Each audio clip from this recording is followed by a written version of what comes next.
Hoje o Inovar é um Parto Fora do Eixo vai para o único estado do Nordeste que eu ainda não tive a oportunidade de visitar, Sergipe. Mas eu vou conversar com uma pessoa que conhece Sergipe por dentro. A Jamile Araújo, pelo que eu li da sua história, Jamile, fez uma pesquisa profunda, se deparou com a insegurança alimentar no interior do estado, um problema seríssimo a ser enfrentado, quer dizer, além das praias lindas, que eu sei que aí também tem os desafios do Nordeste, que também a gente já conhece, mas eu queria que você contasse essa história, a sua história como empreendedora, como fundadora de uma startup chamada Orgânicos na Mesa. Tudo bem, Jamile? Bom dia.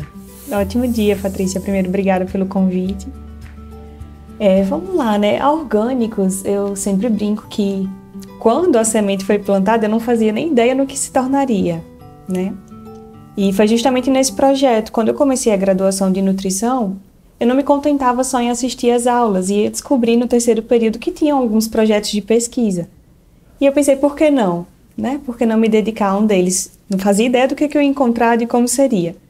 E eu acabei entrando em um projeto que era justamente para pesquisar sobre segurança alimentar e nutricional em assentamentos rurais aqui do estado. Então, a gente visitou diferentes lugares, né, diferentes regiões, e nós visitávamos as famílias de casa em casa para aplicar os questionários, para fazer a avaliação do consumo alimentar e entender como era a realidade daquele lugar. E algumas coisas assim me impactaram muito, né? Primeiro, em ver a pobreza. Eu não venho de uma família rica, mas nunca tinha faltado comida na minha mesa. E a partir do momento que você se depara com um pai dizer que o sonho da vida dele era dar um Danone para o filho, é uma realidade que choca, né? Que é algo que parece tão simples. Nossa! Eu vi muitas coisas que me chocaram, né? Vi uma senhora que morava sozinha, que estava em insegurança alimentar. Depois nós fazíamos, né, as classificações de acordo com o questionário, doando para uma pessoa que estava pedindo um pedinte na rua o pacote de cuscuz que ela tinha em casa, um dos poucos alimentos. E, enfim, muitas coisas me chocaram. Uma delas também foi ver o uso do agrotóxico, né? Em alguns dos assentamentos que eu visitei, teve uma seca muito forte em 2013, que foi o ano que eu visitei a região de Tobias Barreto, e aquelas famílias não estavam conseguindo colher, né? Foi realmente uma seca muito intensa. E aí eu vi naquela região a insegurança ainda mais forte, né, relacionada à falta da colheita. Mas eu vi também que eles usavam agrotóxico e que o que eles plantavam, eles preferiam levar para a feira para vender, para fazer o dinheiro, para comprar o que calçar, o que vestir, né? E não necessariamente eles conseguiam se alimentar daquele alface, daquele coentro, que aqui na nossa região é muito comum. Geralmente aí no Sudeste vocês não gostam muito do coentro, mas aqui é muito comum. E eu vi o uso do agrotóxico, mas sem muito apoio técnico. Quanto usar, por que usar, como descartar aquela embalagem que você não pode jogar como um lixo comum, né, um resíduo comum que não é.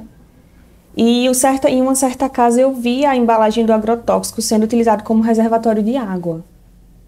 Não sei o que eles vão usar com aquela água depois. Nossa, menina! Mas quando eu olhei aquilo, eu disse, não é possível que eu tô vendo isso. Sabe quando seu olho vem... Você não entende, assim, que você tá vendo, que é real?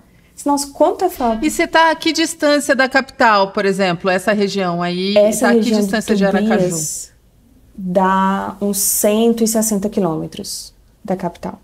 Quer dizer, pertíssimo da capital, e essa diferença, essa pobreza, quer dizer, esse desafio todo, né? Eu vi os números da sua pesquisa, que eram 88% da população passando por insegurança alimentar. Isso é muito absurdo, né? Muito alto.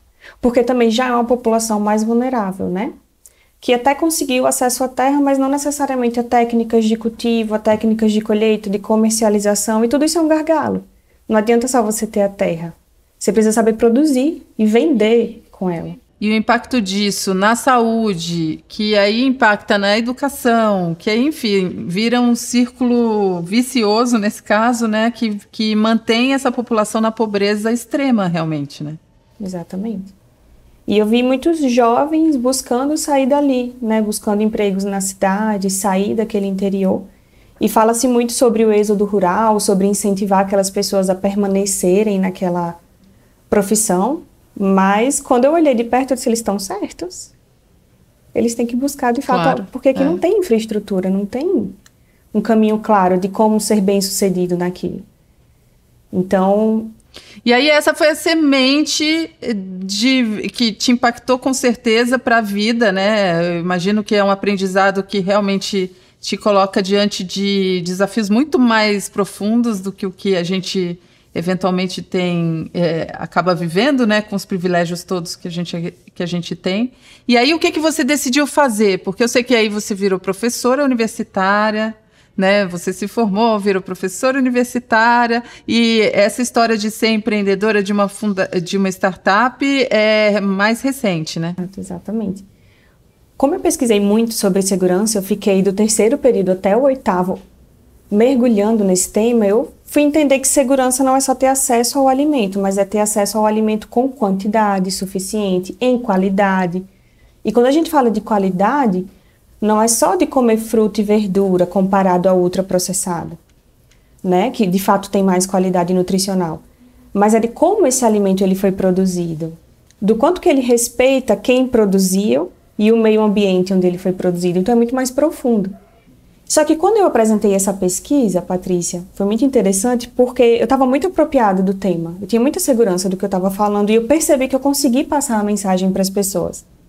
E naquele dia me veio uma luz assim, nossa, eu quero ser professora. Porque eu gostei dessa sensação de poder explicar para as pessoas o sentido e a importância daquele tema. E aí foi que eu ingressei no mestrado, terminei o mestrado e comecei a dar aula. E nesse meio tempo eu me casei.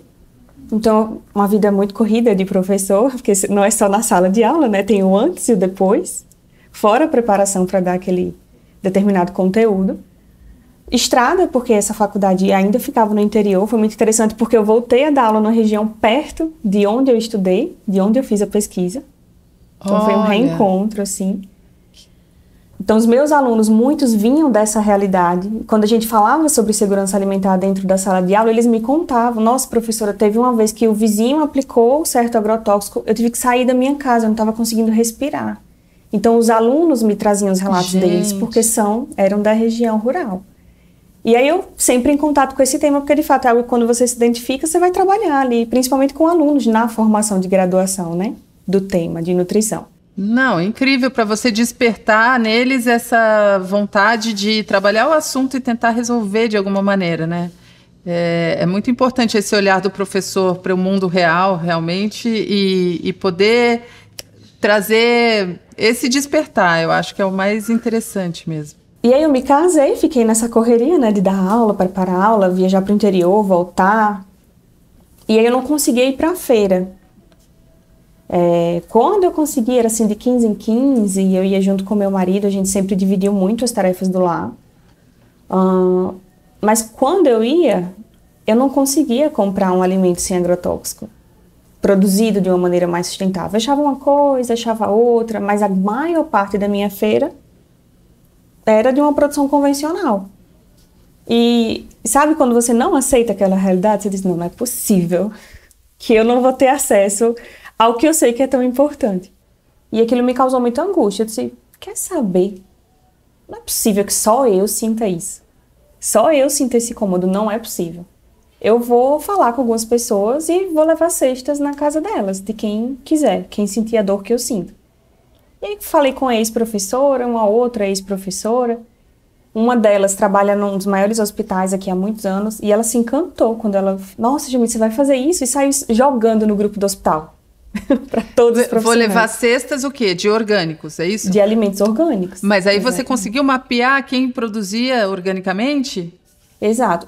Quando eu conversei com meu pai, saí falando da minha ideia, né? Falei com meu pai, falei com ex-professoras, com uma colega de trabalho. E aí meu pai fez, nossa, Jamile, mas tem uma feirinha de orgânico lá em Lagarto. Por que você não vai lá conhecer os produtores? Eu disse, eu vou. E aí fui, na quarta-feira, né? E saí conversando com cada um, assim, na barraca. E percebi que para eles existia um grande gargalo de comercialização. Porque nem todo mundo, principalmente quem mora ali no interior, às vezes não entende qual é a diferença do alimento convencional, do alimento orgânico. quer pagar o mesmo preço. Porque muitas vezes o orgânico é mais caro e menor, né? De tamanho. E aí as pessoas não valorizam, né? Elas não entendem como que é aquele processo, né? E não valorizam. E aí, para os produtores, eles não conseguiam vender tanto quanto eles precisavam vender para ter uma vida melhor.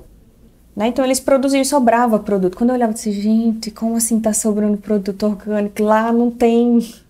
Lá em Aracaju eu não acho. As pessoas que eu conversei também não acham. E aí, nessa primeira semana, eu já tinha 11 feiras para fazer. Eu fui conversar com eles, mas já tinha... Não, nesse dia eu tinha uma encomenda, que era da minha amiga, que era professora no mesmo lugar que eu. Ela, nossa, eu já quero minha feira. Você já pode trazer? Você vai lá conversar com eles e já traz? Eu, não, Vivi, tudo bem, eu levo. Eu brinco que ela... Brinco não, ela foi mesmo a primeira cliente da Orgânicos, né? E é até hoje. E aí, na segunda semana, eu disse, não, encontrei os produtores, vi que eles têm produtos, vou começar a falar, não, vou fazer, na outra semana eu vou de novo, e aí foram surgindo as encomendas, né? Tinham 11 nessa segunda semana, tinham 11 feiras para eu fazer, e foi um caos. E tudo você mesma fazendo? Eu fui com meu esposo, né? Meu esposo sempre, ele não acreditava muito no início, na verdade ele não entendia a importância, e ele achava que não tinha mercado. Né? Mas era por uma falta de conhecimento do tema mesmo. Ele nunca foi da área da saúde e não entendia. E quando ele foi vendo que tinha mercado, que, nossa, já tem 11 para fazer, como assim? Você só falou com uma pessoa, outra pessoa, e aí foi falando, e chegaram 11 já no WhatsApp? E aí, como qualquer empreendedora que começa e abre um negócio, é ela mesma que faz tudo. Então, você que teve a ideia, você que vendeu e você que foi fazer a feira para todo mundo, e trazer, e carregar e entregar, provavelmente. Total. E ficou com vergonha de receber. Só para completar a cerejinha do bolo, que normalmente o empreendedor ainda fica tímido e, ai, puxa, né, de cobrar. Tudo é um aprendizado, viu? Eu aprendi muito. Ainda tenho muito para aprender, mas, de fato, você aprender a receber também, né? Não só dar. Total. Não, porque... que porcentagem você colocava em cima do valor dos produtos, né, para fazer todo esse serviço, né? Então, você conseguir se colocar para precificar o seu serviço, porque eu tenho certeza que pagar os orgânicos você pagava todo mundo direitinho, né? Agora, precificar a sua ideia que é muito difícil, né? Exato, Patrícia. Você tocou agora num ponto que sempre foi uma dor, viu? Mais recentemente mesmo? É que a gente está conseguindo corrigir isso. Até para a sustentabilidade do negócio, né? Total. Mas, de fato, assim, eu botava às vezes 50 centavos em cada produto, R$1. E meu marido, ele é formado em contabilidade, como eu ficava, de fato, mais à frente, ele ia tocando, né, a corretora de seguro deles e tal. Quando ele olhava algumas coisas, ele disse, mas como assim você tá botando 50 centavos? Isso aqui não vai se pagar? Como? E aí ele brigava comigo, assim, nesse sentido de, nossa, mas precisa valorizar mais, as pessoas precisam pagar. Você tá indo lá, tá buscando, tá trazendo, tá entregando na casa. Só que eu tinha muito essa dificuldade mesmo de entender o valor do meu trabalho. Muita dificuldade. E como eu também não colhei o financeiro, né, eu confesso que pra mim, eu só queria resolver o problema. E o dinheiro que chegasse, que não chegasse, tava tudo certo. Só que depois de um tempo você diz, não, o dinheiro tem que chegar também. O negócio também tem que se pagar. Eu preciso de alguém para me ajudar. E como é que eu vou pagar essa pessoa? E quem é que te alertou, além do seu marido? Você fez algum programa de aceleração? Você foi ao Sebrae? Você foi buscar alguma orientação em relação ao empreendedorismo? Porque até aí a gente não está falando de uma startup, né? A gente está falando de um negócio, uma ideia que você teve como nutricionista, querendo resolver uma dor, um problema, para as pessoas se alimentarem melhor e para você conseguir fomentar o mercado de orgânicos mesmo de uma maneira mais saudável. Eu participei, sim, de programas de aceleração. Isso foi na época da pandemia, que nós começamos 6 meses antes da pandemia. Até tiveram algumas pessoas que falaram, nossa, mas você estava prevendo que ia precisar do delivery. Gente, quem pôde prever algo assim, né? É porque realmente aconteceu e foi tudo muito rápido. Então, quando a pandemia começou, eu continuava presa, eu tocava as minhas aulas e tocava orgânicos com entrega toda quarta-feira, uma vez por semana. Só que quando a pandemia tudo fechou, aquela coisa, as feiras fechando, os produtores também, agora a opção deles, que era a feira, já não existia mais, começaram a chegar 100 pessoas por dia no nosso WhatsApp. Por dia. E eu atendia o máximo que eu podia. Imagina, eu tava sozinha, meu esposo me dando um apoio nos dias da entrega e ponto. E eu dando aula. Então, vamos lá, você saiu de quantos clientes e de repente você foi para quantos? Nossa, eu tinha umas 20 entregas por semana. E esse ir para quantos foi subindo assim de uma maneira muito acelerada e sem estrutura e muitas vezes sem produto, porque a gente tinha os produtos para atender aquelas pessoas. Tinha a infraestrutura que era muito rudimentar para atender aquelas pessoas. Tinha um carro que cabiam 20 cestas. De repente chegaram 30, 40 para atender pedidos. Isso porque eu estava rejeitando pedir. Gente, eu não tenho alface para todo mundo. Não tenho tomate para todo mundo. E aí começou a me dar mais uma angústia, né? Porque a gente vive de angústia para poder resolver. Enquanto o problema, resolve o problema. Empreendedora vive assim mesmo. E aí eu disse, nossa, mas eu preciso de mais produtores, porque eu não vou conseguir atender todo mundo. E eu preciso ajudar essas pessoas. Como assim que eu não posso te atender? Ela tá precisando. E aí fui atrás, né? Foi quando eu encontrei um produtor que hoje eu considero assim, o maior produtor do estado de Sergipe. Digo, eu considero pelo conhecimento que eu tenho, né? Não é nenhum estudo que eu fiz. Mas ele, na época, a feira dele tinha fechado. E eu liguei para ele. Que eu digo que ele foi um ponto de inflexão, assim, pra gente. Mudou o nosso futuro, mudou a perspectiva de negócio. Porque eu comecei a ver que dava para atender mais pessoas. Que existia uma possibilidade de escala de produção. E quando é que vocês se transformaram numa startup? Você trouxe alguma tecnologia para o negócio? O que você considera que foi essa mudança de chave? Olha, essa é uma boa pergunta, porque eu não sabia, para você ter ideia, no início, nem que eu estava empreendendo.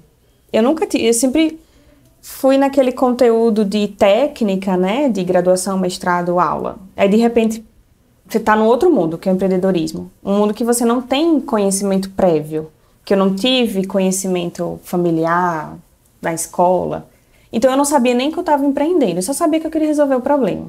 É incrível isso que você está falando, porque a gente não tem uma educação empreendedora mesmo, né?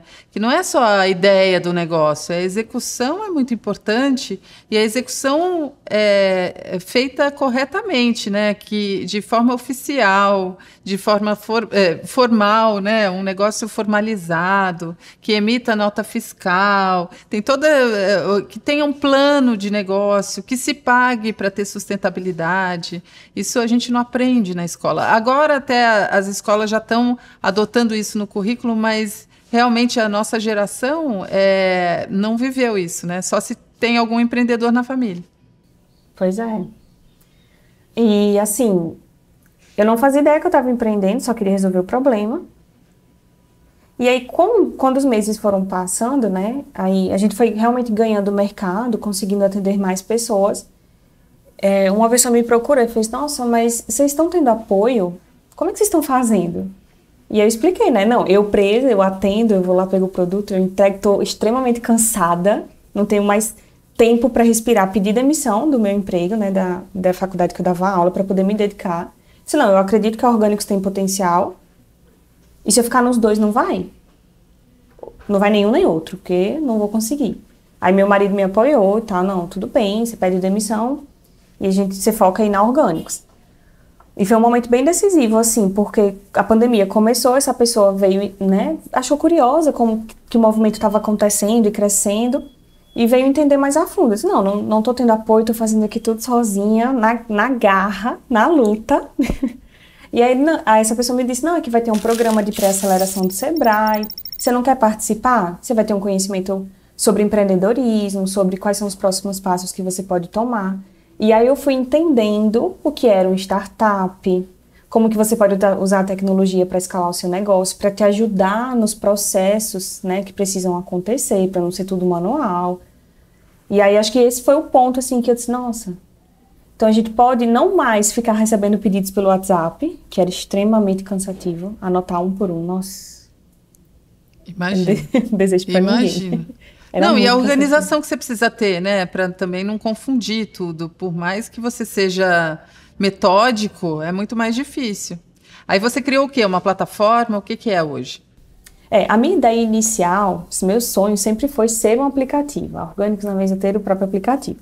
E depois a gente foi amadurecendo a ideia, entendendo que a gente poderia comercializar sem necessariamente ter esse custo muito elevado inicialmente, e sem nem fazer um MVP, né? Sem nem testar primeiro com algo mais simples. A gente já tinha visto que o negócio estava sendo validado pelo WhatsApp, os pedidos chegavam, não precisava nem ir atrás de venda, elas vinham. E nessa pré-aceleração do Sebrae, o nosso consultor disse, nossa, mas vocês precisam de uma plataforma para automatizar os pedidos? Né? Ele entendeu a nossa dor e nos ajudou. Ele nos apresentou algumas plataformas, nós vimos, aderimos a uma delas para expor os produtos virtualmente. A pessoa vai lá, faz o seu próprio pedido, a gente organiza, né, para entrega e faz a entrega. Aí ficou muito melhor, muito melhor. A tecnologia, ela entra aí para você, então, ajudar a gerir todo esse negócio? Como é que ela está entrando? Sem dúvida. As ferramentas, né, as ferramentas de comercialização, de marketing, de gestão de estoque, de gestão financeira, a gente foi aderindo, né, a diferentes ferramentas, diferentes formas de fazer aquilo com que fosse mais fácil, mais simples de fazer. Que antes, como eu falei, né, eu fazia tudo, e tudo manualmente, você imagina. Eu cheguei até o burnout em 2021, foi um período bem delicado, assim, porque eu estava procurando alguém para me ajudar, passei o ano 2021 todo, eu preciso encontrar alguém. Aí encontrava alguém, capacitava, não dava certo. E assim foram com 4 ou 5 pessoas. E chegou no final de 2021, eu estava exausta, física e mentalmente. Né? Não fazia mais atividade física, ironicamente não conseguia mais me alimentar bem, almoçava no computador para poder atender todo mundo. E tudo isso foi me desgastando, né? E em relação à aceleração mesmo de startup, você participa de alguma coisa nesse sentido, não? Olha, já participei de muitos programas. Em busca de conhecimento mesmo, daquele conhecimento que a gente falou, né, um pouco atrás, fica um gap. Mas isso aqui, como que faz? Como que faz um financeiro? Como que faz a precificação? Como é que você... E o investidor, né, que se fala tanto do investidor nesse ramo de startup, como que faz para encontrar um? É de fato uma prioridade? Eu aprendi a observar isso. Né? Às vezes a gente acha que aí não é. O melhor dinheiro é o dinheiro do cliente, não é do investidor, não. É verdade, eu concordo com você em muitos casos. É que às vezes, quando se trata de uma startup de muito crescimento e impacto rápido, é difícil dar conta, né? E aí você precisa do investidor. Mas se você vai crescendo devagar e consegue dar conta disso, a melhor coisa é realmente ir contando com o dinheiro do cliente, né? Sergipe tem um ecossistema de inovação ou de empreendedorismo que os empreendedores se relacionem, se encontrem para trocar experiência, ou isso ainda não está sendo cultivado por aí? Olha, existem essas iniciativas e nós nos conhecemos entre nós. Conheço outras startups de diferentes áreas, a gente troca ideia, conversa, compartilha os editais ali. Nossa, eu acho que esse aqui pode te ajudar. Eu recebo também, Jamila, esse aqui de alimentação. Então, existe esse ecossistema. É uma comunidade? É uma comunidade. Sim, que os próprios... Como é que chama?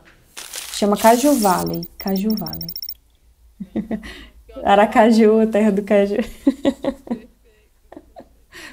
E aí existe essa iniciativa mesmo dos empreendedores se ajudarem, né, entre si. Compartilhar o que está dando certo, o que pode melhorar, as dores, né? A gente poder chorar um no ombro do outro. E aí, pensando agora, nessa sua trajetória toda, só para a gente encerrar, me conta como é que está o seu nível de satisfação, assim.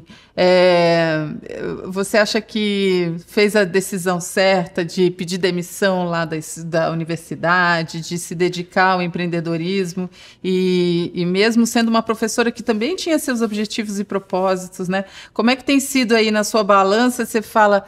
É isso aí, tá difícil, mas é o que eu quero fazer, estou realizada. Como é que você avalia? Patrícia, interessante, gostei da sua pergunta.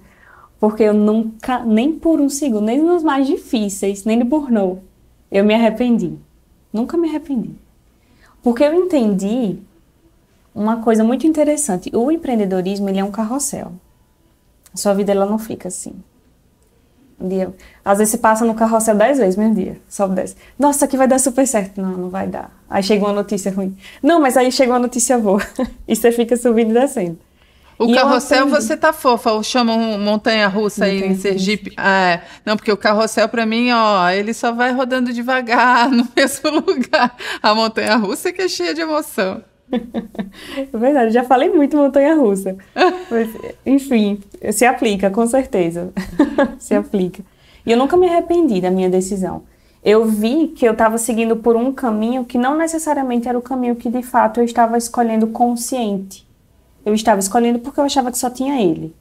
Então, eu estava claro na minha cabeça. Eu ia fazer um mestrado, doutorado e fazer um concurso público para dar aula pro resto da minha vida. E eu amei dar aula. E eu pretendo voltar a dar aula, porque eu amo. Amo. Você fala muito bem, você inspira, viu? Então é muito legal. Eu acho que você tem mais é que voltar da aula, sim. Mas quando o negócio já estiver rodando redondo, hein? Isso, exatamente. No momento certo. Então eu nunca me arrependi. E eu comecei a entender que a vida, o que nos desafia também nos faz crescer. Em todas as vezes que eu fui desafiada com orgânicos, hoje eu olho para trás e sou uma Jamile totalmente diferente da Jamile que começou. Uma Jamile que consegue ser mais desapegada, consegue delegar, consegue confiar, que para mim foi muito difícil. Confiar que aquela pessoa vai fazer, às vezes faz, às vezes não faz. Mas se errar também, o erro faz parte, aprender a lidar com o erro seu, do outro. Eu cresci muito nesse processo. Então, em nenhum momento eu me arrependi. E hoje eu vejo um futuro muito diferente, mas um futuro que brilha aos meus olhos. Diferente de um concurso, que eu sei que seria aquela estabilidade, se é que eu posso falar assim, né? Sempre aquelas disciplinas de dar aula, sempre aquele jeito de ensinar. Você pode até modificar, mas que tem uma certa rotina, tem aquela linha, né? Jamile, adorei conhecer sua história, adorei saber um pouquinho mais de Sergipe e da Caju Valley, que eu acho que para novos empreendedores pode ser um caminho. Pensar também em buscar ajuda do Sebrae Nacional, então pode ser um caminho. Às vezes o empreendedor fica muito fechado na própria cidade, no próprio estado, não consegue ajuda num primeiro momento, mas depois amplia esse olhar para buscar alguma conexão e alguma troca. Muito obrigada aí pelo seu tempo e a gente se fala, tá bom? Sucesso para vocês. Obrigada também. Sucesso para todos nós.